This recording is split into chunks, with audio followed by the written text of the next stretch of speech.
말씀과 함께 우리에게 너무나도 익숙한 단어이죠. 은혜에 대해서 함께 상고하고 기도하는 시간을 가져보고자 합니다. 이 기독교에서 은혜라는 단어가 가지고 있는 그 무게감은 참으로 엄청나죠. 기독교와 다른 종교를 구별해주는 매우 다양한 요소들이 많이 있지만 그 중에서도 가장 대표적인 요소를 꼽으라고 한다면 당연히 은혜일 것입니다. 은혜의 중요성은 성경에서 이 단어가 사용된 빈도수에서도 잘 나타나는데요. 우리가 글을 쓰거나 말을 할 때 중요하다고 생각하는 단어나 표현들은 어떻게 합니까? 반복해서 사용함으로써 그것의 의미를 강조를 하죠. 성경도 마찬가지입니다. 성경의 저자들은 중요하다고 생각되는 단어와 표현들을 반복해서 사용함으로써 그 의미를 강조를 했는데요. 은혜라는 이 중요한 단어는 신약 성경에서 총 154번 사용이 되어졌는데 그중 100번이 바울이 쓴 서신들에서 나타납니다. 그렇다면 이것이 의미하는 바가 무엇이겠습니까? 바울이 전한 복음, 예수 그리스도의 계시로 받은 바울 복음의 심장에는 은혜가 있었다는 것입니다. 중요한 것은 이 은혜에 능력이 있습니다.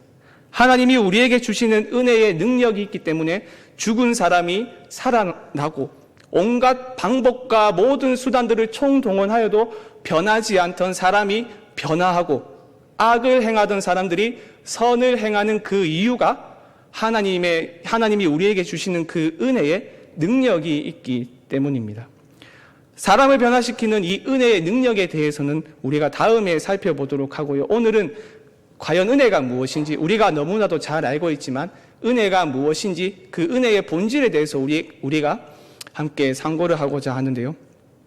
먼저 기억을 해야 할 것은 바울이 많은 경우에 은혜와 선물을 거의 같은 뜻으로 사용을 했다는 것입니다. 모든 곳에서 바울이 그렇게 사용을 한 것은 아니지만 많은 경우에 바울은 은혜와 선물을 동의어로 사용을 했습니다. 그 대표적으로 로마서 5장 15절과 16절 상반절의 말씀을 들 수가 있는데요. 자막을 한번 보여주시죠. 제가 읽겠습니다.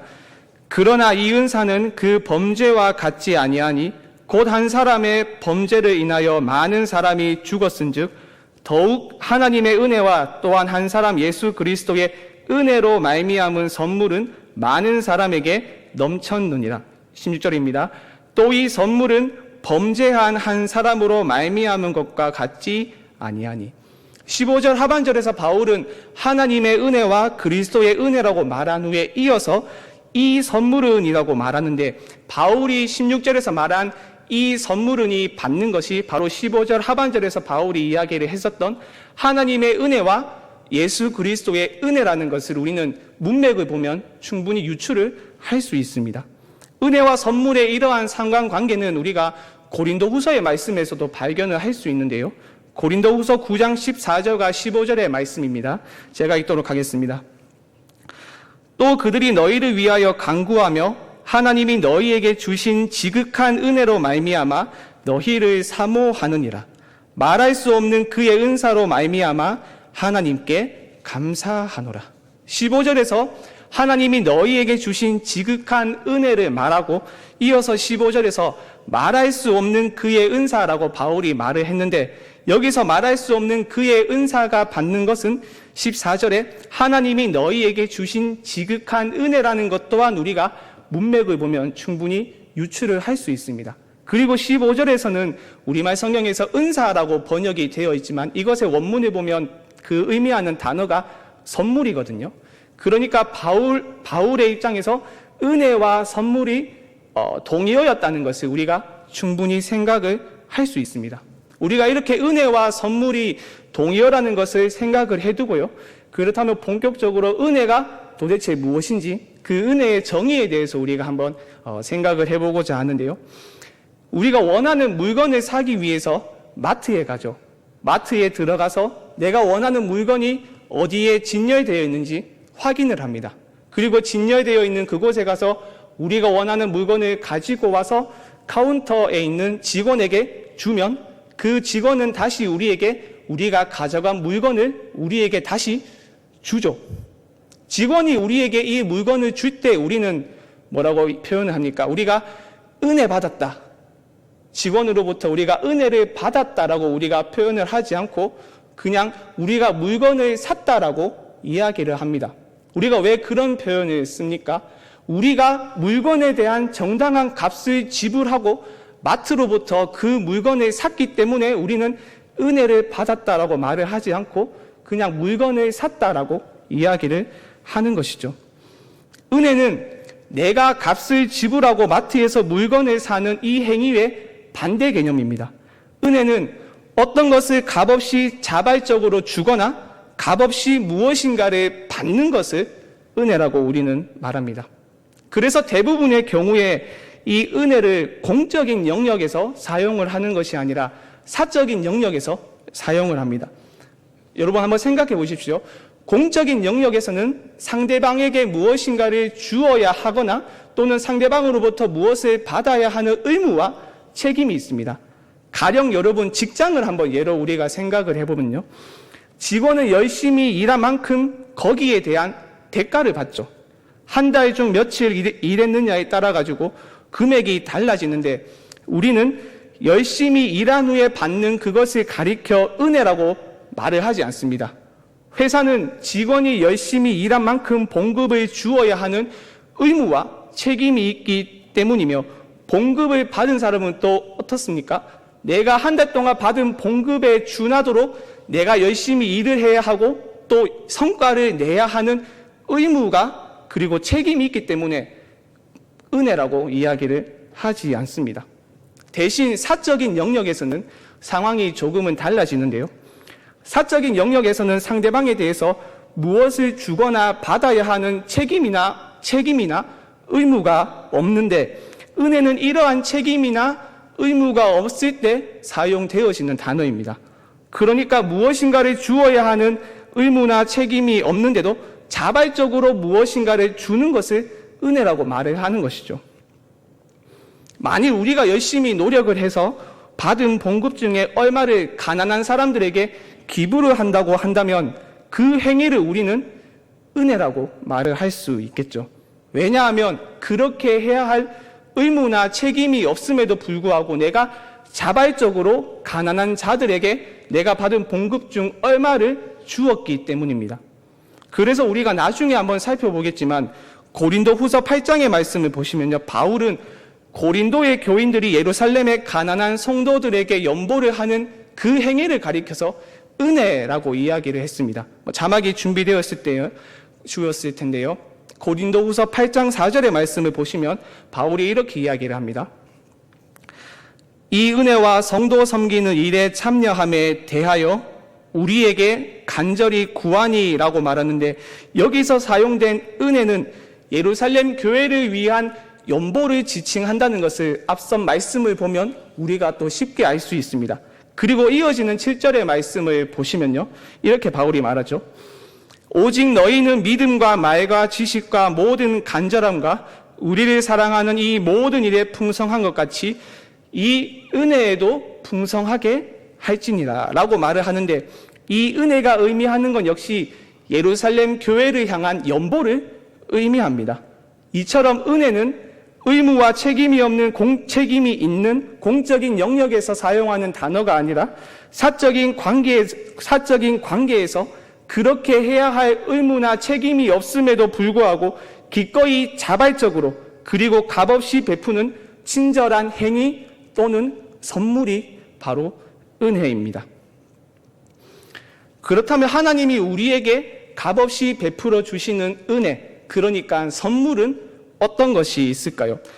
우리는 은혜라는 이 단어를 막연하게 사용할 때가 있습니다. 예배를 통해서, 말씀을 통해서, 기도를 통해서 어떤 좋은 감정이 생기면 우리는 은혜를 받았다라고 이야기를 하죠. 물론 그것도 맞는 의미이겠지만 그것을 자주 사용하다 보니 바울이 말하는 은혜의 원 의미를 우리는 자주 놓치는 경우가 있습니다. 바울이 많은 경우에 은혜와 선물을 동의어로 생각했다는 것을 우리가 감안을 하고요.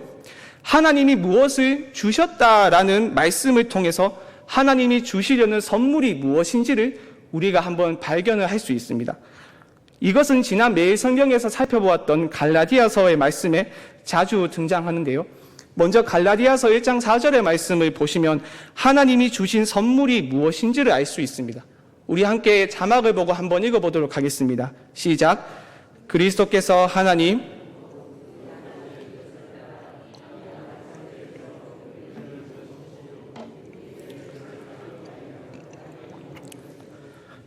우리 죄를 대속하기 위하여 자기 몸을 주셨으니, 하나님이 우리에게 주신 선물이 무엇입니까? 바로 그리스도의 몸입니다. 죽으시고 부활하신 그리스도의 몸이 하나님의 은혜이자 선물입니다. 이것은 이어지는 2장 20절의 말씀에서도 우리가 확인을 할 수 있는데요. 자막을 보여주시면 제가 한번 읽어보도록 하겠습니다. 내가 그리스도와 함께 십자가에 못 박혔나니 그런즉 이제는 내가 사는 것이 아니요 오직 내 안에 그리스도께서 사시는 것이라. 이제 내가 육체 가운데 사는 것은 나를 사랑하사 나를 위하여 자기 자신을 버리신 하나님의 아들을 믿는 믿음 안에서 사는 것이라. 여기서 우리말 성경은 자기 자신을 버리셨다라고 번역을 했지만 원문은 주다입니다. 주다. 그러니까 하나님이 우리에게 주신 선물은 바로 하나님의 아들입니다. 또한 하나님이 우리에게 주신 것이 또 한 가지가 더 있는데요. 바로 성령입니다. 갈라디아서 3장 2절과 5절의 말씀을 보시면 신자는 성령을 받았고 하나님은 그 신자에게 성령을 주셨다고 바울이 말을 합니다. 3장 2절의 말씀인데요. 자막을 한번 보여주시죠. 내가 너희에게 다만 이것을 알려하노니 너희가 성령을 받은 것이 율법의 행위로냐 혹은 듣고 믿음으로냐. 그리고 이어지는 5절의 말씀은 이렇게 말합니다. 너희에게 성령을 주시고 너희 가운데서 능력을 행하시는 이의 일이 율법의 행위에서냐 혹은 듣고 믿음에서냐. 하나님의 아들을 선물로 받으니까 하나님께서 그리스도의 영을 우리에게 신자에게 선물로 주십니다. 선물이 또 다른 선물을 낳았다고 볼 수 있겠죠. 그런데 하나님이 주시는 선물은 여기서 끝이 아닙니다. 바울은 한 가지를 더 말을 하는데요. 갈라디아서 4장 7절의 말씀을 보시면 또 다른 선물을 알 수 있습니다. 그러므로 내가 이후로는 종이 아니요 아들이니 아들이면 하나님으로 말미암아 유업을 받을 자니라. 그리스도와 그의 영을 선물로 받은 자에게 주어지는 또 다른 선물은 아들의 신분으로서 상속받는 유업, 그러니까 만물입니다. 만물. 정리하자면 하나님이 선물로 주시는 것은 당신의 아들과 성령 그리고 만물이라는 것을 우리가 갈라디아서의 말씀을 통해서 알 수 있는데요. 참으로 어마어마한 선물이 아닐 수 없죠. 이처럼 우리가 하나님의 은혜를 선물로 이해하면 그 의미가 조금 더 명확하고 선명하게 드러나는 것을 볼 수 있는데요. 그런데 여기서 우리가 한 가지 의문점이 듭니다. 도대체 선물을 받는 사람이 어떤 신분의 사람들이기에 하나님은 이처럼 귀한 선물을 주시는 것일까? 선물을 받는 사람이 어떤 고귀한 존재이기에 이 귀한 선물들을 받을 수 있다는 말인가? 선물에 대한 우리 사회의 일반적인 그런 생각들이 있죠. 선물이 귀하면 귀할수록 어울리는 사람을 찾는다라는 것입니다. 선물 주는 사람이 그 선물이 가치 있다고 생각하면 할수록 이것을 엄격하게 지키게 되는데요. 우리는 값진 무엇을 보면 자연스럽게 그것을 줬으면 하는 사람을 자연스럽게 떠올리게 되고, 만일 가장 값진 것을 보면 가장 소중한 사람을 우리는 생각을 합니다. 이것이 잘 지켜지지 않은 채 선물을 준다면 선물을 준 사람은 선물을 주고도 기쁨이 없을 것이고, 또 선물을 받는 사람은 선물을 받았음에도 불구하고 뭔가 마음이 찝찝한, 기쁨이 전혀 없는 그런 불편한 상황이 생기기도 하고요. 심지어 최악의 경우 선물을 주는 사람과 선물을 받는 사람의 관계가 깨어지기도 합니다. 그만큼 선물을 주고 받는다는 것에는 사람과 그 사회의 가치가 그대로 반영이 되어 있다고 우리가 생각을 할 수 있는데요. 한번 생각해 볼까요? 누군가가 생일에 고급 외제차를 선물로 받았다고 우리가 한번 생각을 해봅시다. 그렇게 가정을 한다면 그 선물을 받은 사람은 어떤 사람이겠습니까? 분명 사회적으로도 높은 지위에 있는 사람일 것이고 또 많은 부를 축적한 사람이고 그리고 또 사회적으로도 덕망이 높은 사람이라는 것은 분명하겠죠. 높은 확률을 가지고 있습니다. 이제 다음 주가 되면 추석이죠. 보통 우리나라에서 명절이 다가오면 존경하거나 가르침을 받은 은사를 찾아가서 인사를 보통 하곤 하는데요. 이때 빈손으로 가게 되면 어떻습니까? 뭔가 심심하고 왠지 예의가 없어 보이는 것 같으니까 우리가 어떻게 합니까? 작은 선물이라도 가져가서 존경하는 마음을 표시를 하죠. 그때 어떤 선물을 준비해야지 잘 준비한 선물이라고 생각을 할 수 있을까요? 어떤 선물을 준비해야 주는 사람과 받는 사람 양자 모두가 흡족한 선물이 될 수 있을까요? 바로 선물을 받는 대상의 신분과 지위에 맞는 선물을 준비를 해야겠죠. 그리고 좋아하는 것이 무엇인지 사전에 조사해서 거기에 맞는 선물을 준비를 해야 합니다. 그런데 이러한 요소들을 고려하지 않고 존경하는 은사님을 찾아갔을 때 마트에서 살 수 있는 아주 저렴한 과자 세트. 요새 마트에 가면 과자 세트 작은 봉지 6개 해가지고 3,000원인가 4,000원에 파는 것이 있는 것 같던데요. 약간 가정에서 예를 든다면 은사님을 찾아갈 때 그 과자 세트를 찾아갔다고 한번 우리가 가정을 하고 생각을 해보면 상황이 어떻겠습니까? 굉장히 끔찍한 상황이 발생을 하겠죠. 초등학생한테 어울릴 법한 선물을 어른한테 가져다 주었으니까 어떻겠습니까? 받는 입장에서도 굉장히 불편하겠죠. 선물이라고 주니까 그 선물을 받을 때는 웃으면서 고맙다고 이야기를 하지만 속으로는 생각을 하겠죠. 저 사람에게 있어서 내 가치가 이 정도밖에 안 되는가 하고 말입니다. 그러니까 선물을 주고 선물을 받았는데도 뭔가 찝찝한, 꺼림칙한 그러한 상황이 연출이 된 것이죠. 여러분은 한 번씩 선물을 주고도 마음 한구석이 불편해지는 그러한 상황들을 아마도 겪었을 것입니다.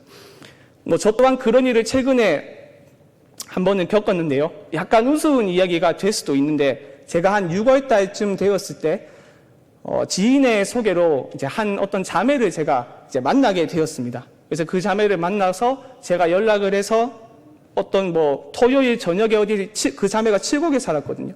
그러니까 칠곡 어디에서 만나서 밥을 먹자고 약속을 하고 이제 그 약속된 장소에 가서 맛있는 파스타도 먹고 그리고 팔공산까지 올라가서 좋은 경치와 공기를 마시면서 커피도 한잔하면서 이런저런 이야기를 나누었습니다. 그러니까 이야기를 하다 보니까 호감이 생기고 해서 어떻게 되죠?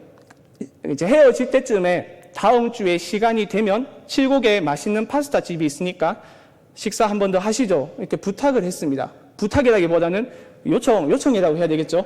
요청을 했죠. 그러니까 애프터 신청을 제가 했었는데 다행히 이제 그 자매가 수락을 했습니다. 그래서 그날 헤어지고 집에 오자마자 바로 예약을 했는데요.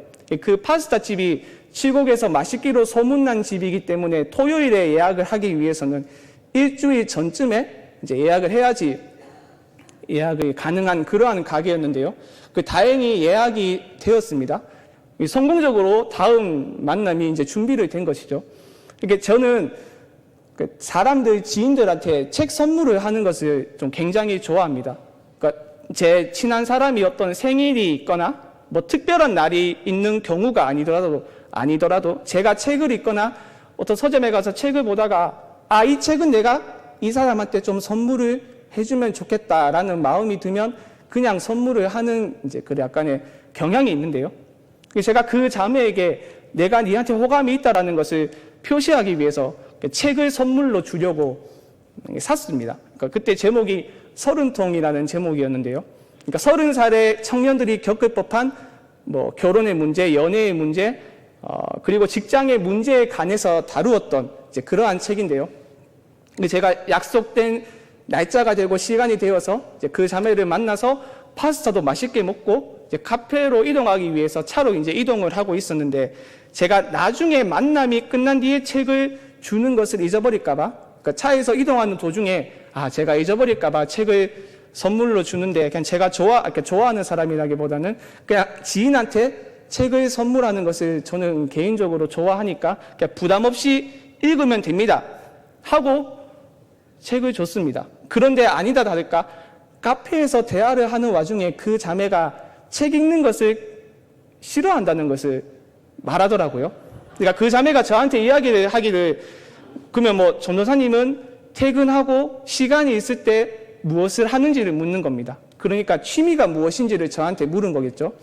그러니까 제가 운동을 좋아하니까 앞산에 등산을 하거나 아니면 신천에 산책을 하거나 그리고 시간이 또 있으면 내가 관심 있는 분야나 주제에 관한 책을 읽는다 이렇게 이야기를 하니까 그 자매가 맞장구 치기를 저는 집에 있는 거를 좋아하고요. 그냥 집순이, 한마디로 집순이라고 이야기를 하면서 책 읽는 것을 싫어한다고 이야기를 하더라고요. 근데 그 순간 큰일 났구나 하는 마음이 제 머릿속을 스쳤습니다. 그러니까 대화를 그 이후에도 대화를 몇 번 꽤 긴 시간 주고받았는데 머릿속에는 다른 생각이 계속 왔다 갔다 하고 머리와 등에는 식은땀이 삐질삐질 나고 이제 그렇게 했었는데요. 이제 그래서 헤어지는 그 길에 다음 주에 시간이 되면 한 번 더 보자고 말은 제가 잊어가지고 못하고 그냥 문자로 뭐 다음 주에 혹시 또 시간이 되면 한 번 더 보면 좋겠다 이렇게 이야기를 하니까 왜 슬픈 예감은 항상 빗나가지 않는 건지 그냥 시원하게 차였던 그러한 경험이 있었는데요. 그러니까 제가 지금 말하고자 하는 이 요지는 시원하게 차였다가 중요한 요지가 아니고요. 제가 차인 그 원인이 제가 그 사람이 싫어하던 책을 주었기 때문이라고 저는 생각은 하지는 않지만 제가 기쁜 마음으로 선물을 주었음에도 불구하고 그 자매가 가지고 있는 취미 그리고 상황과 여건에 맞지 않는 선물을 주었기 때문에 주는 입장에서도 무엇인가 찝찝하고 받는 입장에서도 무엇인가 기분이 별로인 굉장히 어색한 상황이 연출이 되었다는 것이죠. 이처럼 우리가 선물을 줬을 때 저 선물 진짜 잘 줬네라는 말을 듣기 위해서는 많은 것들을 우리가 고려를 해야 합니다. 그 사람이 무엇을 좋아하는지, 그 사람의 취미가 무엇인지, 사회적 지위와 성별과 신분, 그리고 학력과 이 외에도 다양한 요소들을 고려해서 거기에 맞는 선물을 줄 때 우리가 선물을 잘 줬다라는 평가를 받을 수 있는 것이죠. 그렇다면 하나님의 경우는 어떨까요? 하나님이 당신의 아들과 성령 그리고 만물을 선물로 주실 때 그것을 받기에 적합한 사람에게 선물을 주실까요? 하나님의 선물을 받기에 합당한 자격을 갖춘 사람에게 선물을 주시는 것일까요? 인간이 만들어 놓은 어떤 가치들에 부합한 사람들에게 하나님이 선물을 주시는 것일까요? 이야, 하나님 그 사람에게 선물을 진짜 잘 주셨네 라는 말을 들을 정도로 그 선물을 받기에 적합한 사람에게 하나님이 선물을 주실까요? 우리가 잘 아는 것처럼 그렇지 않습니다. 하나님은 세상이 만들어 놓은 가치와 기준을 뛰어넘어 은혜로 선물 주실 사람을 부르십니다. 여러분 생각해 보십시오. 하나님이 선물로 주시는 것들의 가치는 그야말로 어마어마합니다. 아들과 성령 그리고 만물을 선물로 주시는데 이 선물을 받기에 합당한 사람이 과연 이 세상에 존재할까요? 아무리 사회적으로 높은 지위에 오르고 부귀영화를 누리며 천하를 호령할 수 있는 권세를 지녔다 하더라도 하나님이 보시기에 그 사람은 그저 죄인에 불과합니다. 또한 한 사람이 선을 행한다 하더라도 절대 하나님의 기준에 만족할 수 없습니다. 선을 행하고 하나님께 순종한다고 해서 하나님이 선물을 주시는 것 또한 아니겠죠. 여러분, 오물을 뒤져서 진주를 꺼낸다고 해도 그것은 진주가 아니죠. 오물을 뒤집어 쓴 진주에 불과합니다. 아니, 진주라고 불러도 되나 싶을 정도로 굉장히 더럽습니다. 인간의 선행이 이와 같습니다. 사람을 감동시키는 선행을 한다 하더라도 하나님이 보시기에 그것은 오물에서 발견한 진주에 불과합니다. 죄인의 선행은 사람의 마음을 감동시킬 수는 있으나 하나님의 마음을 절대로 감동시킬 수는 없습니다. 바울은 이 사실을 누구보다도 본인이 처절하게 깨달았죠. 사회가 만들어 놓은 가치와 문화적 조건을 뛰어넘어 은혜로 선물을 주실 자들을 하나님이 부르신다는 것을 바울은 경험을 했습니다. 갈라디아서 1장 13절로 15절 말씀을 보시면 바울은 자신에 대해서 이렇게 이야기를 하는데요. 자막을 한번 보여주시죠. 내가 이전에 유대교회에 있을 때에 행한 일을 너희가 들었거니와 하나님의 교회를 심히 박해하여 멸하고 내가 내 동족 중 여러 영갑자보다 유대교를 지나치게 믿어 내 조상의 전통에 대하여 더욱 열심히 있었으나 그러나 내 어머니의 태로부터 나를 택정하시고 그의 은혜로 나를 부르시니가. 바울은 자신이 일평생 하나님의 선물을 받고자 힘쓰고 애써서 이제 그것을 받기 일보 직전에 그 상태에 도달했을 때 하나님이 그를 부르셨다고 결코 말하지 않습니다. 오히려 그 반대입니다.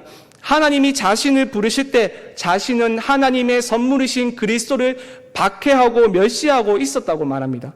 선물을 받기에 합당한 자격을 갖추기는커녕 은혜를 무시하고 선물을 훼손하고 있던 바로 그때 하나님은 그의 이름을 부르셨고 자신의 선물을 바울에게 주셨습니다. 만약 인간 사회가 정해놓은 문화나 가치에 따라 하나님이 선물 주실 자들을 부르신다면 그것은 신적인 부르심이 아니라 인간이 만든 부르심이고 그러하기에 그것은 은혜가 아니라 보상이 되겠죠. 만약 그렇다면 우리가 읽은 본문에서 바울이 말을 하는 것처럼 은혜는 결코 은혜가 될 수 없습니다. 하나님이 은혜로 값없이 선물을 주실 자들을 부르셨기 때문에 은혜인 것이죠. 여기에는 인간의 공로나 자랑이 드러날 여지가 조금도 없습니다. 세상의 가치가 드러날 자리가 조금도 없습니다. 오직 하나님의 은혜와 자비만이 드러날 뿐입니다. 그리고 이 은혜와 자비는 신자의 삶 전체에서 나타납니다.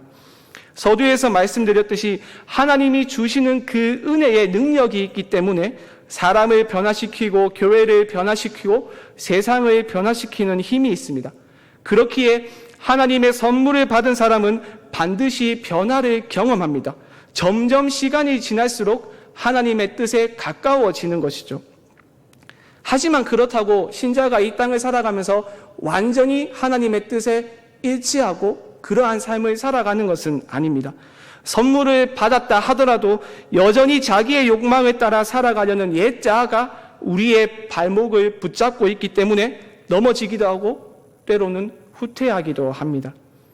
이 세상을 살아가는 동안 우리는 절대로 하나님의 선물을 받기에 합당한 그러한 사람이 될 수 없습니다. 그럼에도 불구하고 하나님은 우리에게 매일을 살아갈 은혜를 주시죠. 우리를 부르시는 그때만 하나님이 은혜로 우리를 부르시는 것이 아니라 우리의 삶 전체에 하나님이 은혜로 우리를 붙드십니다. 그렇기에 신자의 삶은 은혜로 시작되는 것이고 은혜로 지속되는 것이며 은혜로 끝나는 것입니다. 그렇기에 우리는 고백합니다. 모든 것이 은혜입니다. 살아가는 모든 순간이 은혜입니다. 라고 말입니다.